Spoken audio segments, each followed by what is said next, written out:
dear Enter trainees, wherever you are here in the Philippines, it's your corporate Enter trainer and soft skills guru, Mentor Myron Sta. And you guys are very lucky because our Lunespirasyon is coming back. So you can be so sure that you are going to be motivated, inspired, educated, equipped, and encouraged every Monday for the newest episodes of your favorite vlog, Lunespirasyon. And today, guys, one of the highly useful and necessary competencies that you have to equip yourself with is positive framing, positive scripting, or positive phraseology. And you know what? Those are just three different ways of saying the same thing. What is positive framing? Positive framing is lessening the impact of negative words in situations like when we're delivering bad news. So how are we going to water down the impact of negative words, phrases, and statements when we are speaking with other people? So here I am presenting to you the rule of thumb in word choice. So let me guarantee you this,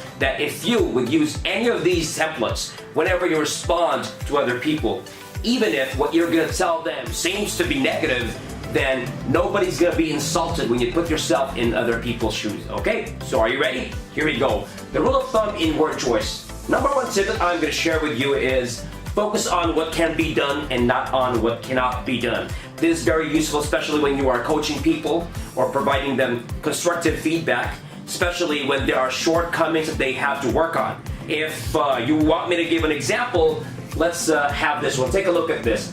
So instead of telling somebody, oh, we can't do that in situations when we have to turn down a request, when we have to reject a person, then instead of saying we can't do that, we use segue words like instead, on the other hand, etc. Take a look at my example here.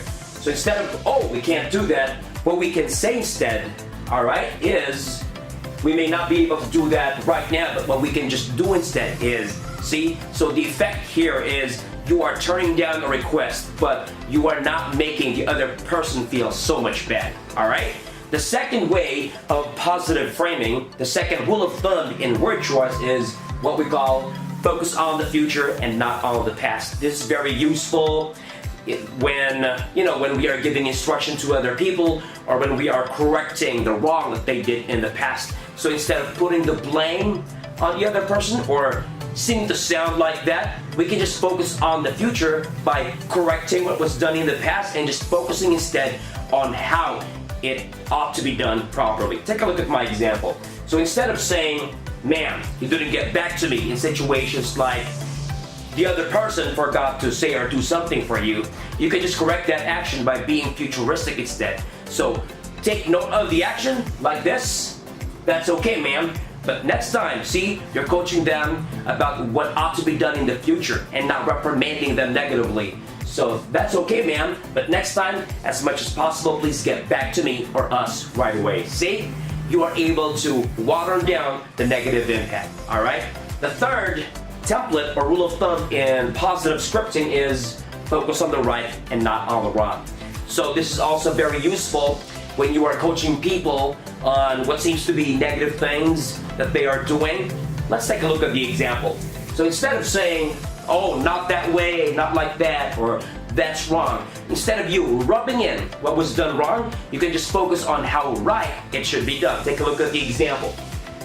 Instead of that, the right way of doing it is, see, you're not making the other person feel bad because you're focusing on the negative. You're focusing on the weakness. Instead, you might want to be supportive or looking and sounding supportive by focusing on how right it should be done and not emphasizing on the wrong ones, okay? And then, last but not least is this one. You know what? Even if you haven't heard me talk about positive framing, even if there is no such thing as positive framing, every time we want to deliver bad news, okay? Every time we want to tell to the other person something that seems to be negative and we don't want to hurt that person's feeling, the best thing to do is to be proactive, meaning you have to anticipate your response or reaction. You have to anticipate what could be the behavior or action that the other person is going to say or do in return. Alright, so think first before we speak. That's still the most important way of positivizing things. So there you go, guys. Those are the rules of thumb in word choice. or in word selection, or in positive framing. So go ahead and use this or any of those rules of thumb or templates in your daily conversations, and you can be so sure that you're able to harmonize your relationships with other people. Once again, this is Lunespirasyon. This is your mentor Myron Sta. Please enjoy the rest of your day. Be positive.